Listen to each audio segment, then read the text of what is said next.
Guys, mayroon lang akong isi-share sa inyo. Pinagsamantalahan ako ni Pastor Kibuloy, pinaniwala nila ako na hindi dapat questionin ang pagsasamantala niya dahil mali na questionin ng Ama. Yung pamamalimos, kung kani-kanino, pangangaroling, pagbebenta ng otak, at yung pagbibigay ng mga sobre para sa mag-solicit. Wala kaming magawa. Alam naman natin na each of us has our own perspective, has our own belief.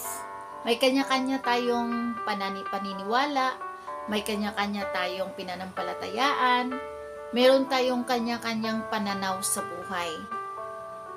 Kahit ano pa man ang nangyayari sa paligid natin, hindi tayo basta-basta lang kasi na matuturuan or hindi tayo basta-basta lang ma-influensyahan kasi mayroon pa rin talaga tayong sarili nating desisyon. Video na to ay talaga naman nakapag-confuse talaga. Kahit naman siguro sino, kasi una-una ako na-confuse na nga ako eh. Maliban na lang sa iba na hindi sila na-confuse kasi siguro naintindihan nila. Pero ito guys, na-confuse ako. Watch this video. Ako po muli si Pastor Apollo Kibuloy at marami pong nagtatanong kung saan ako ngayon. Maraming nagtatanong kasi hindi daw nila nakikita ang aking mukha.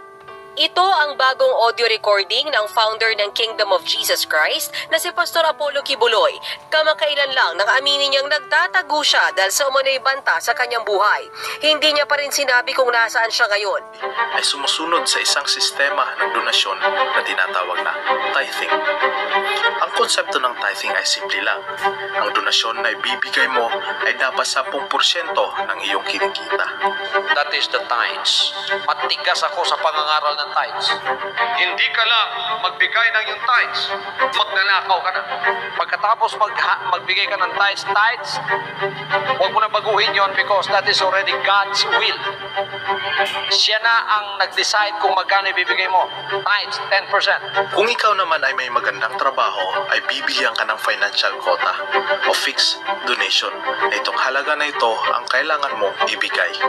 I have given right away a financial quota, like just right away. When I get back, I just baptize and then they're giving me like $2,000 Singapore dollars. Isa ring paraan para may maiambag ang isang miyembro ay maging isang ganap na full-time spiritual worker.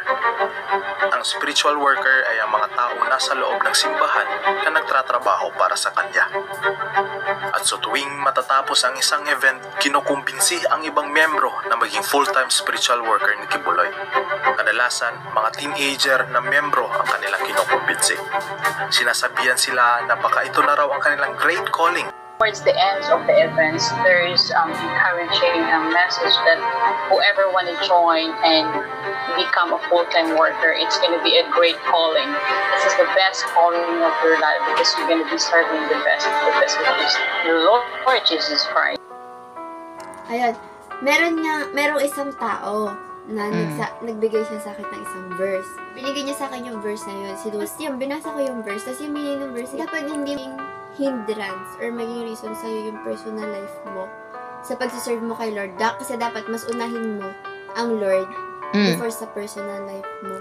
Oh, Ganun yun, totoo yun. niya. Oo, totoo naman yun. Yung issue kasi nila nun sa akin is hindi ako kasing active nila. Oo. Or hindi ko nagagawa lahat ng ginagawa nila. Kasi nga, nabit-bit ako lagi na kapatid, di ba? That Oo, time. oo. Kasi si Ruel, bata pa talaga Oo. si Ruel, sobrang kulit. Oo, siyempre, special din. Bit-bit ko yan. Kung niya ibigay sa akin yun.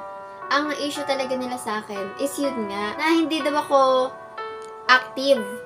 Or Ipakita mo nga lagi sa daw akin. akong wala. explain ko naman yung side ko, na may kapatid akong special.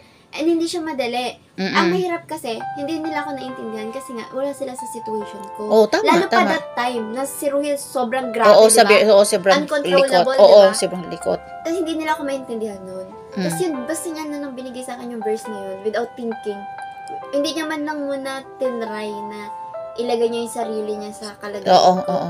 Tapos, yun, binasa ko yun, ang meaning talaga ng verse is, dapat mas unahin mo yung Lord. Ganon, before sa reasons mo, personal reasons mo sa buhay. Ganon. Tapos actually, hindi nga ako na nakarinig na, kaya mo yan, lumaban ka lang. Oo, parang Alam walang mo, encourage. narinig ko nun. Nagbiro yung isa, yung pinaka-panganay. Nagbiro. Sabi, okay lang yan. Ako nga din, yung mga kapatid na makukulit pero nag-serve pa din ako sa Lords. Nagtawanan sila. Ganon, kaya ako nasabi na wala silang empathy. Oo, Hindi ko wala. naramdaman nila yung naramdaman ko. Umiyak ako nun eh. Kasi nga, in-express ko kung gaano kahirap mag-handle ng ganong kapatid. Kung bakit kahit gustuin mo sumali, kahit gustuin mong pumunta sa ganito, hindi mo magawa kasi nga may responsibility ka. Nila na, kaya mo yan. Binigay sa'yo lang ng Lord kasi kaya mo. At sasabihin sa'yo is, ako nga din, may mga kapatid akong makukulit. That time naman, di ba, nag-active naman ako. Pero hindi lang kasing active nila. Pero, ginagawa ko kung ano yung kaya ko. Kaya nga, wala silang empathy kasi well-off silang lumaki. Na-nurture silang lumaki. Kaya wala nga sila sa kalagayan ko na wala kaming tatay ni Ruhil. Oo. Sila, kompleto. Tapos wala rin akong trabaho. Hindi rin ako meron. makapagtrabaho. Sila meron. Hindi sila stress sa nilang kukunin yung Kinakain nila. Diba? Kaya sabi ko, parang nakikita nila na naging mabuti akong kapatid sa kapatid ko. Pero hindi pala nila na-appreciate yun. Hindi sila marunong mag-appreciate. Parang para sa kanila, mali siya. Kasi dapat mas inuuna ko yung pag-serve kaysa doon sa kapatid ko. Kaya So, mali pala yun. Ako kasi, ang paniniwala ko naman, mabuti na lang hindi ka naman nadala doon. mabuti kang tao as long as wala kang inaapakan Tama, ng tao. tama. And wala kang nadidisgrace. At hindi mo kinalimutan si Lord. At you do your part naman talaga na para sa kay Lord. Kasi ginagawa naman natin Para sa akin, mabuti kang tao talaga pag wala kang sinasaktan na ibang tao. Hindi mo kailangan or never mo kinailangan na ma-please lahat ng tao sa paligid mo. Walang as ganon. hindi mo sila sinasaktan. Wala kang Manggagawa sa Espiritu. Yung manggagawa, yun ang tatanggap ng reward. Ang reward ay buhay na walang hanggan. Ang mga trabaho ay ipapadala ka sa iba't ibang lugar para maglibot at manghingi ng donasyon. So, I can tell you how we get a lot of money. Number one, pretend that you are a student. You are a student, you are self-supporting student, and you are doing this for your study, to continue your study. You don't have parents, you don't have family, and yet you are surviving as a student. So they will give you a big chunk of money because they feel terrible. Now, the other thing is, we pretend that we were deaf and mute. So we try to do the sign language pretending that we were deaf and mute. Ang iba naman ay pinaglalako ng puto, otap o mga kakanin para ibigay ang pera na kinikita sa simbahan. Miyembro ng Kibuloy nagpalimot. Pastor Kibuloy is a very, very rich person. A very rich pastor. Pero nagtataka lang ako. Kung ganun naman pala siya kayaman, bakit ang dami pa niyang mga member na nagtitiis sa kahirapan? Ang mga member masyadong masunurin kasi syempre na-implement na niya sa mga member niya na kailangan gagawin ito ganyan. Kasi kung hindi, ibig sabihin you're disobeying God.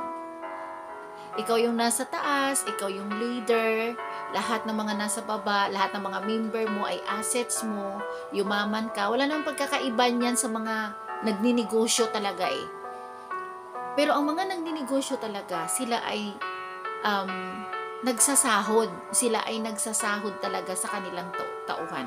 Pero dito sa kay Pastor Kibuloy, ang hindi ko maintindihan, bakit siya ay yumayaman ng yumayaman tapos ang ibang member niya ay naghihirap? Bilang isang ama, dapat hindi natin matiis na naghihirap ang ating anak, di ba? Grabe! Speaking about mga tithes and offering, matigas daw siya. Kailangan ganun talaga. Kailangan kung anong gusto niya, gusto talaga. Gagawin mo talaga. Bilang isang full-time worker naman, nangyari ito sa aking anak a few years ago when she was, I think, 16, 17 years old. Karoon sila ng event na wala ako doon. At the same time, ang pangyayari na ito ay matagal na. Ngayon niya lang ito na-open sa akin dahil dito sa issue ni Pastor Kibuloy. Sa sitwasyon kasi namin, alam naman ng karamihan, alam ng paligid ko, alam ng mga kapitbahay ko, alam ng kung sino-sinong mga tao ang nakakasalamuha ko, na ako ay isang single mother. Wala akong asawa, wala akong katuwang na palakihin ang mga anak ko na 2, wala akong family dito, na dito sa lugar na ito, kundi kami lamang 3. Ako, ang anak ko na babae, at saka yung bunso na siya ay mayroong ASD, Autism Spectrum Disorder. Ini-encourage naman talaga nila na mag-full time ang mga youth. Pero guys, ito kasi yung sinasabi ko na may kanya-kanya tayong perspective, may kanya-kanya tayong pananampalataya, may kanya-kanya tayong belief, di ba? So may kanya-kanya tayong dream, may kanya-kanya tayong plan. Although naman, may plan tayo, pero dapat alamin natin ang plan ni Lord sa atin. Kaya lang kailangan natin kumilos kung ano ba talaga ang gusto ni Lord para sa atin. So, sa madaling salita, hindi lahat ng mga tao ay may calling si Lord sa kanila na magiging pastor, magiging teacher, magiging farmer, or magiging full-time worker. Hindi po lahat tayo dito sa mundo ay may calling si God na gagawin natin magiging ano lang tayo. May mga tao, may mga anak si Lord na gusto niya maging ganito ang profesyon. Diba? So, ibig sabihin, hindi natin pwedeng i-control yon. Sentence na para silang i-hot set. Ibig sabihin, magsusulat doon kung anong nakikita sa iyo, i-stick sa likod. So, ngayon, kailangan mong ipaliwanag doon. At ang natanggap ng anak ko, ang nakasulat doon ay hindi siya active sa church, hindi siya active na na servant of God. Inigyan siya ng isang ng verse na ang interpretation daw doon ay hindi mo hayaan na ang hindrance para pigilan ka sa pagiging full-time worker mo.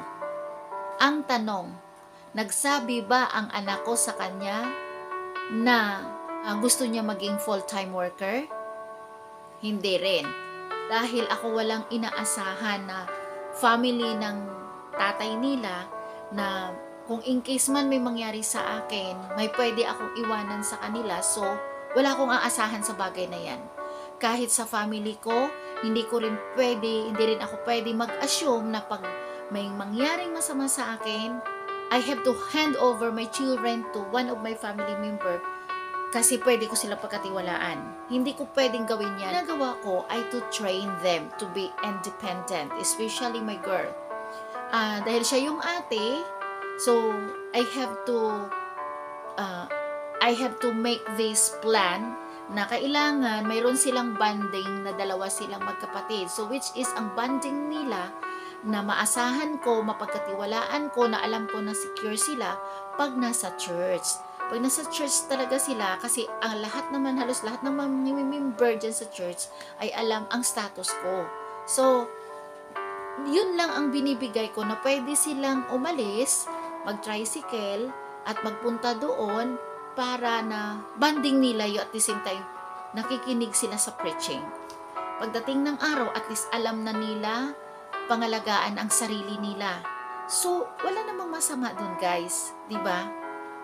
Sa verse na yun, wala namang sinabi no na iwanan mo yung family mo, pabayaan mo yung family mo, kasi hindrance sila sa pagiging full-time worker mo. Hindi ganun eh.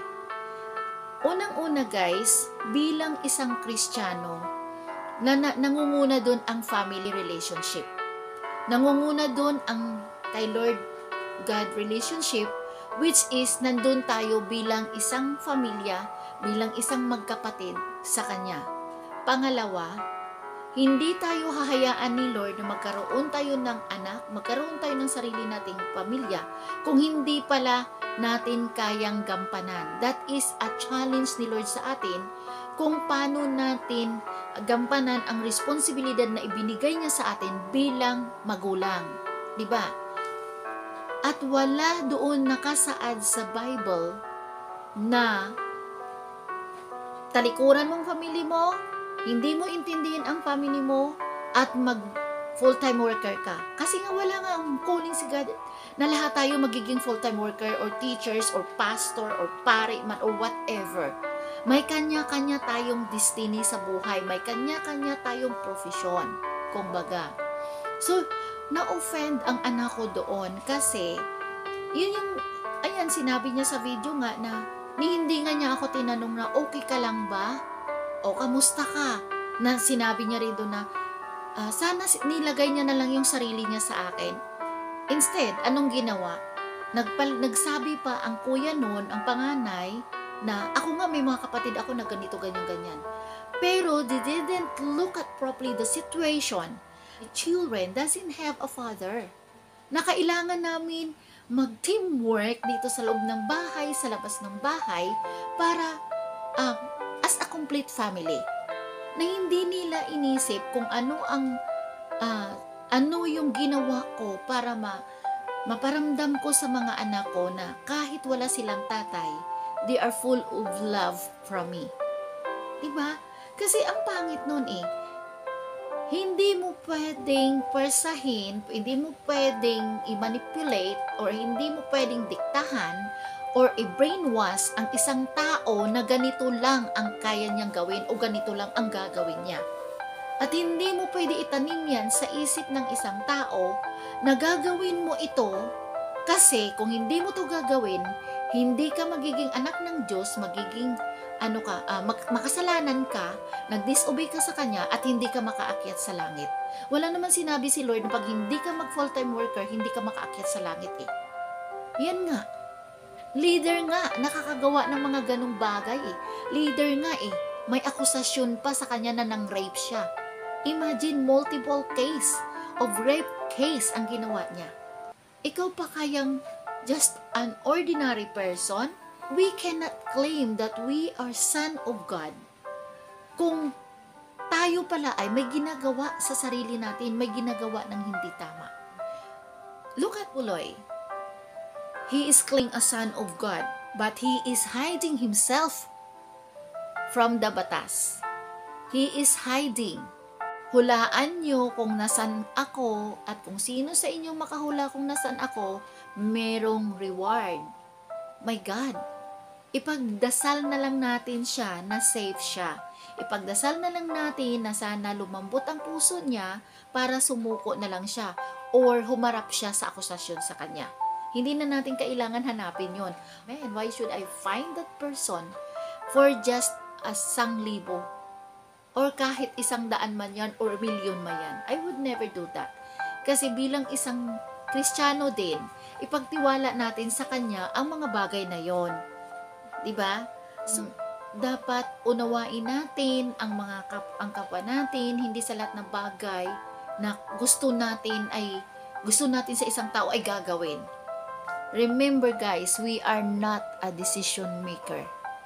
Kahit anuman ang pinagdadaanan ko sa buhay ko, you've got no right to decide kung anong gusto kong gawin. Ako mismo magdidesisyon, just like my daughter. Hindi siya pwedeng diktahan na ganitong gagawin mo. Although ako yung nanay, kahit gusto ko pa siguro na ang anak ko maging madre. Kung ayaw niya, hindi ko siya pipilitin doon dahil ayaw ko maging miserable siya sa buhay niya. Gusto ko maging masaya ang anak ko kung ano man ang ginagawa niya as long na wala siyang inapakang tao, wala siyang inagrabyado. Mabuti nga ang anak ko, she know what she wanted in her life. Bihan pa siya na unawain na lang siya kasi dahil galing daw siya sa labas. Anong labas? Dahil outside world? Dahil galing siya sa school ng Makamundo? So, wala ka na karapatan pala sa ganito.